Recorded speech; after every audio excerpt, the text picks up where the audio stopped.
Здравейте! На сцената на Търси се днес ще ни гостува една изключителна жена, съчетава в себе си нежност, красота и много сила. Тя носи в себе си и огромен актьорски талант, на който зрителите се радват от сериала «7 часа разлика», където тя играе ролята на телевизионната журналистка. След като завършва надвис, тя става любимка на кинорежисьорите. Играе в много български филми и за кратко на сцената на Народния театър. По-късно се отказва от активната актьорска кариера и се отдава на бизнеса. И до днес, паралелно с актьорската професия, тя разширява и собствените си бизнес територии. В живота е непрекъснато нагребена на вълната. Обича катеренето, спорта, язди кон и се радва на любимите мигове със своята дъщеря. Приятно ни е вече да поканим в студиото на Търси се една очарователна актриса и жена Евелина Борисова. И страхотно. Ябълки! Заповядайте. Здрасти, Здравейте. Много ни е приятно да си при нас. Се радвам, че си при нас. Здрасти. Защо ябълки? То толкова добре излъскани. Много са хубави. Защото се Защото сте мева. вечно гладни. Защото се мева. Изкушение някакво искаш да ни... Не мога да ви подаря ябълките на изкушението, но ябълките на познанието мисля, че е добре. Благодарим ти много ти много от благодарим. Ще ги оставим тук. Какви чувства и емоциите връхлитат сега, откакто си в 7 часа разлика? Така върна се към актьорската професия след няколко години на тотално отхвърляне. Не, няколко, колко да са няколко, преди 3 години снимах пак. Да, 4 години. Как се чувстваш сега в този сериал? Все по-уютно се чувствам в сериала. В началото бях леко притеснена заради времето, в което не бях снимала, но все по-уютно, все по-прекрасно се чувствам. Харесваш ли твоята героиня, ролята, която играеш? Допада ли ти? Любопитна ми е. Защото е много далече от мене. Като натюрел, като личност е изключително далече от мене и затова ми е много любопитна. Кои са основните ви различия? Основните ни различия са изходната точка. Тоест, тя е една обгрижвана жена с така силен баща, с мъж до себе си, с добра професия, с прекрасно семейство. А в твоя живот нещо, което аз не съм имала. Липсва и бащата? Да. Съпруга? Баща ми е починал, когато аз съм била на 6 годинки, така че аз никога не съм имала баща. Съпруга... Имах за известно време. За кратко време. Доколкото знам, ти млада си се омъжила на 24 години. 24-5 се омъжих. Точно бях завършила ВИТИС. Колко години имаше така щастлив брак или въобще щастлив ли беше? Щастлив ми беше брака, много беше щастлив. 6 години. 6 там, нали знаете, преди седмата винаги има някакъв... Какво се случи преди седмата при вас? Какво се случи? Ние работихме заедно, т.е. бяхме денонощно заедно. И какво се случи? Аз мисля, че го казах някъде. Ми изневерим и каквото се случва. И ти тогава замисли ли се дали да простиш или стана и си тръгна така с присъщата на 30-годишната жена емоция? И аз бях много млада, за да прощавам. В смисъл, замислих се, че вероятно ще ми е много по-трудно. Довода за това да се разведа бързо беше, че от тук нататък в това семейство най-вероятно ще става по-лошо. Ако се разведа, независимо от трудностите, има вариант да е по-добро или по-лошо. Но поне има вариант да е по-добро. Има избор. Сега не мисля по този начин, но тогава... Започваме с изненадите за теб. Първата изненада ще те свърже с 7 часа разлика. Освен, че сте много добри партньори на екран и там ти играеш негова майка, извън сериала вие ставате и много добри приятели и той извън сериала дори те чувства като негова майка. Защо? Виж сега кой ще ни каже.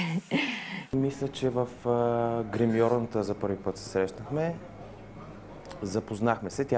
Аз вече бях там от рано. Тя влезе една такава усмихната, едно слънце грее около нея. Много весел, много позитивен човек. И викаме, каква майка имам, гледай ти да видиш. Боже, това е дъщерята на Таня Стоева. Какво като е дъщерята на Таня Стоева? Какво ти знаеш ли коя е майка й? Какво значение има каква е майка й? И коя е Таня Стоева? Стефан, не чуваш ли за какво говориш? Какво значение има коя е майка й? Това момиче е израсло сред мудрите, които майка й непрекъснато освобождава. Много добра, много услужлива. Говоря за всичко, най-вече за съвети. И се гледа да помогне. Много хубава усмивка има, така голяма, широка. И аз много обичам усмивките. И може би предимно усмивката взимам. Имала е критика. Първото парти, което се събирахме за сериала, аз отидох в някакъв вид, косата е така, едни очила реквизитни, без диоптер, разбира се, но реквизитни очила. И влизам, и тя беше с гръб. И отивам зад нея, мами, това, онова. И тя се обръща и като ми видя. И само ме дръпна малко така на една страна и ми вика, сега, не можеш да си позволиш да ходиш така като Олиго Френч. Ще си махнеш тези очила, ще отидеш, се поправиш и така ще ходиш. Няма да ми се излагаш тук. Айде, моля ти се. Мамо. Ще ти пуснат отказ от един твой филм. Сега няма да казвам кой точно. Ти сама ще видиш.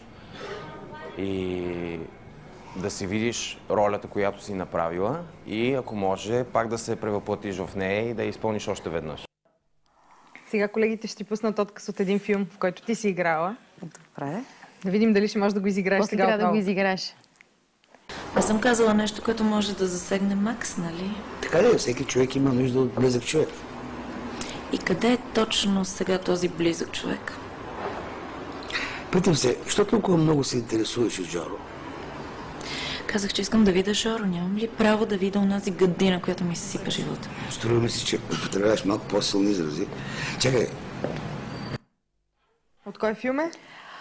Това е от Прости нам с режисьор Владислав Икономов. Имаме една сцена, която аз много си харесвам, която съм използвала нещо, което съм научила в предишен филм.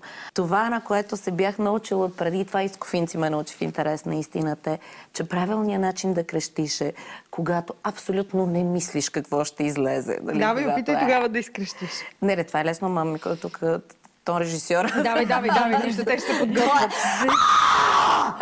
Whatever. Или каквото и там решиш. Но не трябва да го мислиш. Не трябва да мислиш какво ще излезе. Просто директно. Това е, да. Важно ли е за теб да можеш така да харесваш хората, с които работиш? Ето Тодор, най-близките хора в сериала до теб. Трябва ли да ги харесваш като хора, за да се отпуснеш да играеш? Не. Не, Тодор го харесвам, защото той е дете идиотче, както каза Олиго Френче.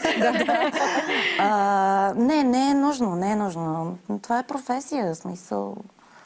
Не е нужно да обичаш хората, с които играеш и с които си партнираш. Каза той усмивка. Това е нещото, което харесва и вижда в теб непрекъснато. Кога я губиш за по-дълго време? Предполагам, че редовно я губа, но не за дълго време.